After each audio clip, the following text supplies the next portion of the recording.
Welcome to F007 Channel. Dukung terus F007 Channel dengan like, share, comment, and subscribe. Melanjutkan cerita berikutnya dari Battle Through the Heavens.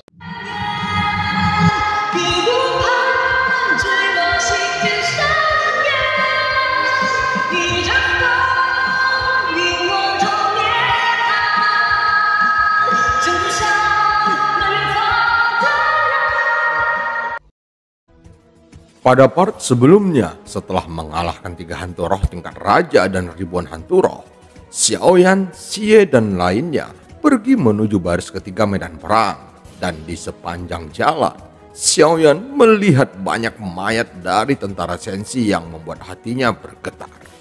Pada saat ini, pasukan dari monster hantu keluar dari lubang cacing hitam. Dapat dikatakan bahwa jika jumlahnya sama, tidak akan ada ketegangan dalam perang ini, tetapi kehancuran mutlak. Setelah perang berlangsung selama beberapa bulan, monster hantu tingkat roh perlahan-lahan menyelinap keluar dari lubang hitam. Kemunculannya segera meningkatkan kepercayaan diri monster hantu tersebut, dan kekuatan serangannya meningkat pesat dalam sekejap. Penampilannya jelas berbeda dengan monster hantu tingkat raja. Tubuhnya ditutupi garis-garis yang terlihat sangat misterius dan bersinar dengan cahaya. Bahkan ada sepasang sayap yang tumbuh di belakangnya. Monster tingkat roh telah muncul. Sebuah suara keluar dari medan perang dan mata semua orang tertuju. Hanya yang abadi dan kuat yang bisa melawan hantu tingkat roh. Di bawah yang abadi, di matanya mereka semua adalah semut yang rentan. Tetapi pertempuran masih terus berlangsung. Awalnya Xiaoyan berpikir bahwa tidak ada yang berani melangkah maju untuk bertarung. Tetapi tanpa diduga, dia melihat Dewa Petarung Bintang 8 bahkan Dewa Petarung Bintang 9 bergegas ke depan. Dan ada ribuan orang dalam sekejap. Apakah dunia Sensi di masa lalu memiliki begitu banyak orang kuat? Gumam Xiaoyan melihat Sensi saat ini. Dewa Petarung Bintang 9 sangat langka. Walaupun tidak dianggap sebagai yang teratas, tetapi mereka juga termasuk yang terbaik. Berapa banyak pertempuran yang diperlukan untuk menyebabkan Sensi yang kuat di zaman kuno menjadi layu seperti sekarang ini? Xiaoyan berkata di dalam hatinya. Xiaoyan sedang memikirkan sebuah pertanyaan. Dibandingkan dengan monster hantu, Taisu lebih kuat atau lebih lemah dari monster hantu? Jika Taisu lebih kuat dari monster hantu, maka monster hantu hanya membuat dunia Sensi jadi berantakan. Jadi, seberapa besar peluang yang dimiliki Taisu untuk menyerang Sensi yang tidak memiliki yang mulia pada saat ini? Saat ini tidak diketahui banyak tentang Taisu, tetapi dari apa yang terlihat ketika beberapa bayangan hitam memasuki Taisu terakhir kali, kekuatan Taisu tidak biasa dan Xiaoyan melihat banyak pemandangan aneh. Tampaknya apa yang dikatakan Qiu Qiu benar, Sensi akan dihancurkan. Kali ini invasi tidak terlalu kosong. Dengan masalah internal dan eksternal Sensi saat ini, bagaimana invasi seperti itu dapat ditoleransi? Xiaoyan bergumam, di zaman kuno mereka begitu bersatu dan itu adalah karena keberadaan yang mulia sehingga semua orang bisa melihat harapan. Tetapi saat ini yang mulia telah mati. Saat ini di dunia Sensi tidak memiliki pengaruh absolut seperti yang mulia yang dapat menyatukan semua orang di seluruh dunia Sensi. Situasi Sensi sangat sulit. Meskipun Ratu sudah membuat persiapan, tidak mungkin dia bisa mencapai rencana yang sempurna sendirian. Dan meskipun Ratu kuat dan alam dewa kuno telah mengumpulkan banyak orang kuat, itu jelas jauh dari cukup untuk menghadapi Taisu. Bahkan jika lebih banyak penyerbu, maka Sensi tidak memiliki harapan sama sekali. Kebingungan muncul di mata Xiaoyan. Pada saat ini, dia melihat pemandangan Sensi kuno yang menghadapi invasi. Pada saat itulah Xiaoyan merasakan keputusasaan untuk pertama kalinya di dalam hidupnya. Bahkan sepertinya membuat Xiaoyan merasa bahwa semua usahanya saat ini seperti burung yang terbang di tengah badai, sepertinya tidak dapat menemukan harapan sama sekali. Ketika Xiaoyan merasa kesepian, segala sesuatu di sekitarnya tampak tertiup angin, berubah menjadi ruang gelap. Jie, kamu seharusnya sudah mengetahuinya sejak lama kan? Xiaoyan berbicara perlahan, suaranya penuh kesepian. Waktu tidak ada habisnya, bahkan aku tidak bisa melihat akhirnya. Suara Jie keluar perlahan. Bukankah Taisu lebih kuat dari monster hantu? Xiaoyan bertanya lagi. Untuk Sensi, tidak ada banyak perbedaan antara keduanya. Taisu lebih kuat sebagai satu tubuh, dan kelompok hantu lebih kuat. Jadi tidak ada kesimpulan yang akurat tentang kekuatan secara keseluruhan. Jie masih memberikan jawaban. Di zaman kuno, sangat sulit bagi Sensi untuk melawan invasi. Sekarang tidak ada yang mulia. Apakah Sensi benar-benar memiliki kekuatan untuk melawan invasi ini? Ini adalah keraguan terbesar di hati Xiaoyan. Dia adalah reinkarnasi dari yang mulia. Tapi saat ini, kekuatan Xiaoyan tidak ada hubungannya dengan martabatnya. Bahkan jika Xiaoyan memiliki sumber energi lebih dari 100 juta saat ini, dan sumber energi yang benar-benar dapat meletus di lautan bintang ganda adalah 200 juta, dan dengan restu api abadi, itu bukan masalah besar untuk menembus 300 juta. Dengan latar belakang 300 juta ki asal, kekuatan Xiaoyan sendiri hanya baru mencapai tingkat tahap akhir Dewa Petarung Bintang 8. Bahkan dengan restu avatar, kekuatan Xiaoyan saat ini tidak mungkin untuk berpartisipasi dalam pertempuran tingkat atas. Tentu saja tidak ada satu orang pun yang dapat memainkan peran yang menentukan dalam perang. Bahkan penguasa yang kuat pun tidak dapat melakukannya. Bahkan jika itu seorang yang kuat, tidak mungkin seseorang memiliki kekuatan untuk memilih dunia. Perang adalah ujian bagi seluruh dunia, tetapi dunia tanpa batas telah memberikan pelajaran dari masa lalu.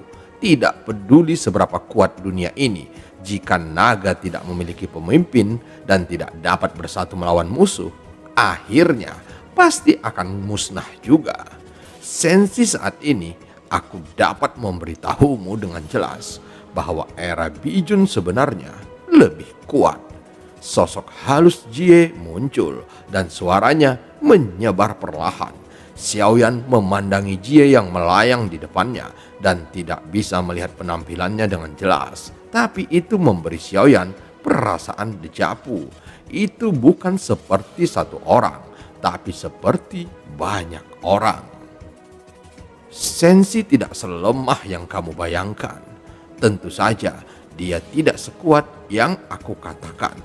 Hanya saja Sensi di era ini memang lebih kuat dari era di mana yang mulia berada. Taisu memang sangat kuat dan dalam beberapa hal mereka jauh di depan Sensi. Namun ada satu hal yang juga menjadi alasan sebenarnya mengapa Taisu akan menginvasi Sensi. Itu dikarenakan perkembangan pesat Taisu, diferensiasi dan konsumsi sumber daya yang sangat besar. Dunia Taisu seharusnya berada di masa kejayaannya, tetapi perkembangan pesat juga membawa kerugian dari kurangnya sumber daya, sehingga dengan cepat akan masuk ke ujung dunia. Secara keseluruhan, invasi ini sangat penting bagi dunia Sensi, tetapi bagi Taisu ini juga masalah kelangsungan hidup mereka. Setelah dikalahkan, Taisu akan menjadi dunia sunyi sepi dengan sangat cepat. Lagi pula, tanpa dukungan sumber daya, dunia akan runtuh dengan sangat cepat. Kata Jie perlahan. Ini juga pertama kalinya Jie menjelaskan banyak hal kepada Xiaoyan. Kekuatanku masih terlalu lemah dan invasi sudah dekat. Apa yang bisa kulakukan dengan tingkat kekuatan ini? Mata Xiaoyan rumit. Dari ingatan kuno, Xiaoyan merasakan betapa kecilnya dia. Dunia tidak hanya membutuhkan penguasa yang kuat, tetapi setiap ons kekuatan. Ketika tetesan menyatu ke sungai, satu percikan api dapat menyalakan api di padang rumput. Tampaknya beban di hatimu telah membuatmu melupakan kebenaran yang paling mendasar ini. Suara Jie terus keluar dan Xiaoyan sedikit membeku saat mendengarnya. Xiaoyan merasa bahwa dia seperti sebutir pasir dalam menghadapi perang yang luas. Karena statusnya sebagai yang mulia, Xiaoyan masih memiliki beban yang sangat besar di dalam hatinya. Tidak ada yang bertanya padanya, tetapi dia tanpa sadar telah menggantikan dirinya ke dalam status yang mulia. Jadi tekanan di hati Xiaoyan begitu besar, sehingga dalam kenangan di medan perang kuno, Xiaoyan tidak bisa melepaskannya untuk waktu yang lama karena kelemahannya sendiri. Kamu perlu memahami bahwa invasi dunia bukanlah kebetulan, juga bukan kebencian. Hanya persaingan yang dapat membuat kemajuan. Hal yang sama berlaku untuk kultivasi, dan hal yang sama berlaku untuk dunia. Seleksi alam, penggantian yang lama dan yang baru. Hanya pemenang yang berhak bertahan. Lakukan yang terbaik sekarang, karena sensi telah memilihmu. Hatimu harus cukup teguh. Perlu kamu ketahui, ketika yang mulia seumuran denganmu, dia bahkan tidak memiliki kualifikasi untuk melihatku.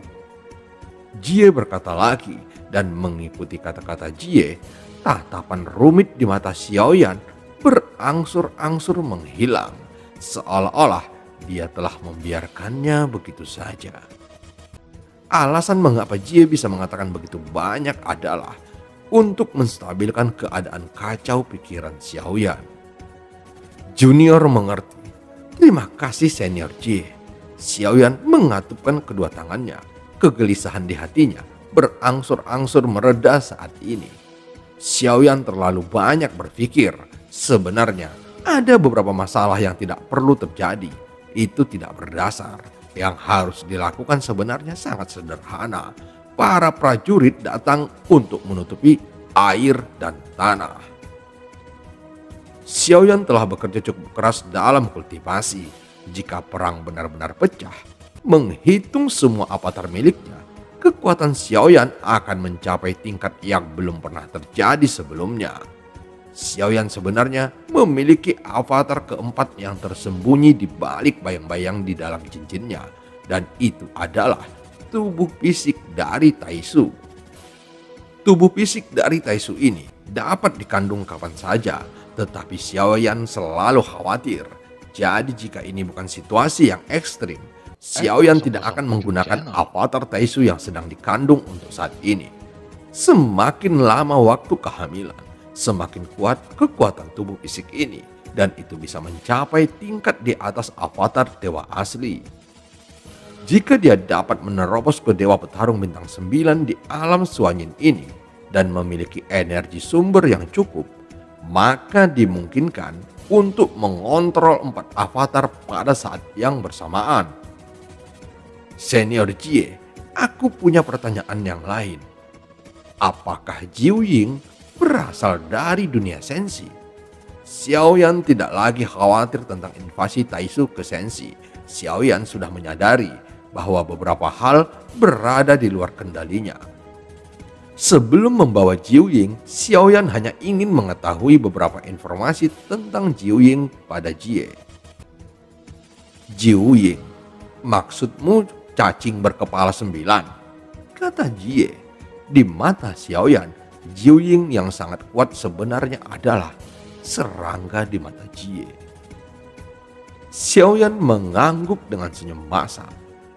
Tidak, Itu bukan makhluk sensi, jawab Jie. Bukankah itu makhluk sensi? Atau mungkinkah dia berbohong padaku? Dikatakan bahwa Yang Mulia membawanya ke alam Suanyin. Xiaoyan sedikit terkejut dengan jawaban ini. Secara alami, kata-kata Jie tidak mungkin salah. Jadi ada hanya satu kemungkinan, Jiu Ying yang menipunya. Memang benar, dia bukan makhluk sensi. Tapi itu sama dengan telur yang ada di sisimu sebelumnya. Meskipun dia tidak lahir di sensi, dia dibesarkan di sensi. Sampai batas tertentu, dia bisa menjadi dianggap sebagai makhluk sensi. Jie berkata, dan telur yang dibicarakannya secara alami adalah QQ. Adapun pengalaman hidup QQ itu di luar harapan Xiaoyan.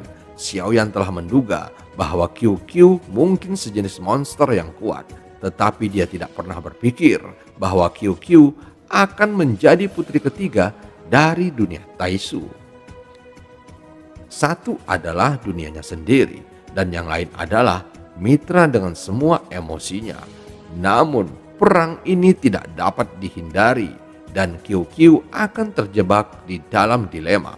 Xiaoyan hampir tidak dapat membayangkan bahwa jika ada hari seperti itu, bahkan jika dia bisa menerimanya, bagaimana Longyan dan semua orang di tim yang tak kenal takut bisa menerima fakta yang tak terbantahkan ini. Berarti aku bisa membawanya kembali ke sensi? Tanya Xiaoyan lagi. Kamu menanyakan pertanyaan ini kepada orang yang salah, Jie menjawab. Xiaoyan tersenyum ketika mendengar ini. Sepertinya pertanyaan ini harus ditanyakan kepada Jantuo yang mampu memberikan jawaban yang akurat karena keinginan sensi. Kekuatan Jiu Ying sangat kuat. Jika dia bisa dibawa kembali ke sensi, itu akan menjadi kekuatan yang besar. Tetapi yang ditakuti Xiaoyan adalah jika Jiu Ying bukan makhluk sensi, begitu ada pemberontakan akan sangat sulit untuk dihentikan. Apa yang dikhawatirkan Xiaoyan bukanlah apakah dia bisa membawa Jiu Ying kembali ke sensi, tetapi lebih mengkhawatirkan posisi Jiu Ying. Oke, mari kita akhiri kesengsaraan dewa ini. Angkat kepalamu dan lihat ke depan. Berpikir terlalu banyak hanya akan menghambat kemajuanmu. Selain kuat dalam kekuatan, kamu juga harus kuat dalam hati. Masa depan sensi membutuhkanmu. Saat suara Jie bergema, kegelapan surut. Xiaoyan menganggukkan kepalanya dengan berat, kemudian menangkupkan kedua tinjunya. Ketika dia terbangun dari malapetaka dewa, Xiaoyan merasakan tubuh fisiknya lagi, dan ketika dia menyadarinya, wajahnya menjadi pucat karena shock. Pada saat ini, dia menemukan bahwa energi sumbernya telah mencapai 150 juta. Dan yang paling menakutkan adalah promosinya belum berhenti pada titik ini. Xiaoyan segera menstabilkan pikirannya dan terus meningkatkan latar belakang asal Qi.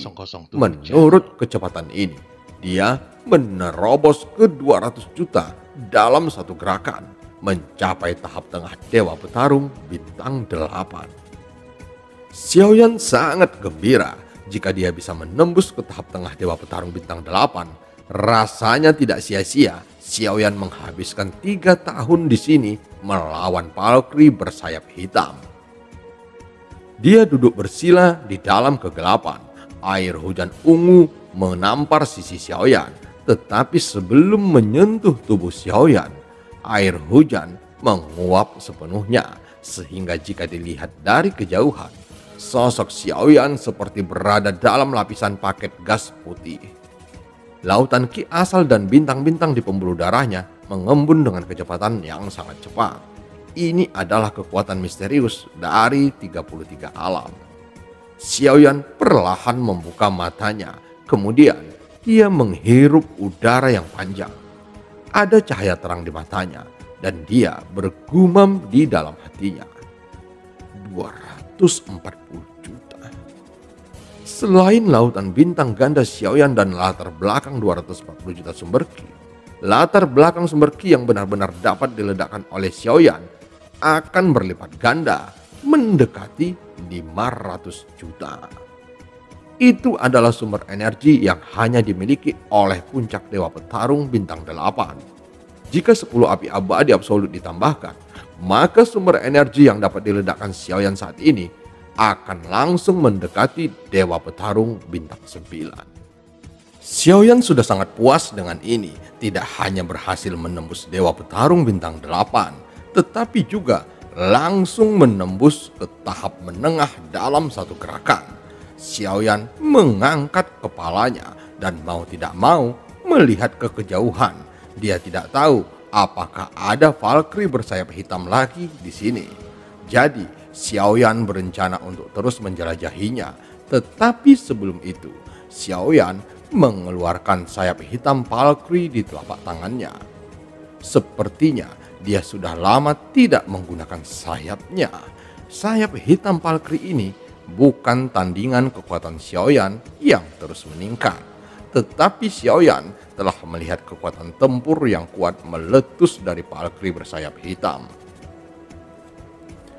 Itu membuat Xiaoyan menggerakkan hatinya lagi, dan dengan pikiran, sinar kekuatan jiwanya menembus sayap Valkyrie di telapak tangannya. Segera sayap hitam di telapak tangan Xiaoyan berubah menjadi gumpalan udara hitam, mengalir di sepanjang kulit dan tubuh Xiaoyan. Kemudian pola sayap hitam muncul di bahunya. Apakah ini disebut sayap dewa bela diri? Gumam Xiaoyan saat dia benar-benar tahu namanya. Dengan pemikiran di benak Xiaoyan, dia menuangkan sumber Qi, mencoba untuk melihat apakah dia bisa mengendalikan sayap Valkyrie. Tetapi pada saat berikutnya, ekspresi aneh muncul di wajah Xiaoyan dan sumber Qi tidak bisa mengendalikannya. Mungkinkah sayap dewa bela diri digerakkan oleh kekuatan jiwa? Xiaoyan bergumam, dan saat berikutnya kekuatan jiwa alam menembus ke dalamnya. Jubah Xiaoyan di belakangnya tiba-tiba menggembung, langsung terbuka, dan sepasang sayap hitam dan emas muncul di belakang punggung Xiaoyan. Pada saat ini, mata Xiaoyan tiba-tiba menyala. F007 Sayap yang bersinar dengan kilau hitam dan emas sefleksibel lengan Xiaoyan. Xiaoyan mencoba menggerakkan pikirannya, dan sayapnya bergetar hebat. Sungguh kecepatan yang mengerikan. Mata Xiaoyan dipenuhi dengan kecemerlangan yang luar biasa. Xiaoyan telah memperoleh sayap Valkyrie, bahkan dia bisa merasakan ketika Valkyrie bersayap hitam bertarung melawannya lagi. Sayap-sayap ini tampaknya tidak ditanam oleh Valkyrie. Mereka lebih mirip produk yang dibuat oleh teknologi stick. Xiaoyan melambaikan sayapnya, melihat setiap bulu di sayap bersinar emas hitam. Xiaoyan yang tahu sesuatu tentang teknologi stick sekilas dapat mengetahui bahwa setiap bulu di atasnya terbuat dari teknologi stick, yang menunjukkan bahwa sayap Valkyrie ini juga merupakan senjata mutlak. Selain kekuatan serangan yang sangat kuat, itu juga merupakan senjata pertahanan, tetapi membutuhkan kekuatan jiwa yang kuat untuk mendukungnya dengan sempurna.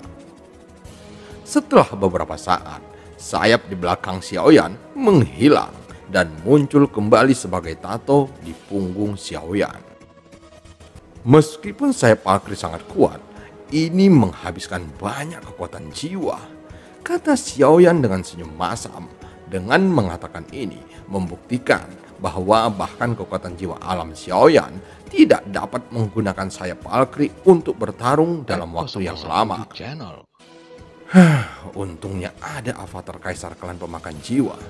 Jika menggunakan avatar kaisar klan pemakan jiwa untuk melakukan teknik pembentuk kehidupan, kekuatan jiwa yang dihasilkan oleh puluhan juta jiwa seharusnya dapat dengan mudah mengendalikan sayap dewa bela diri ini.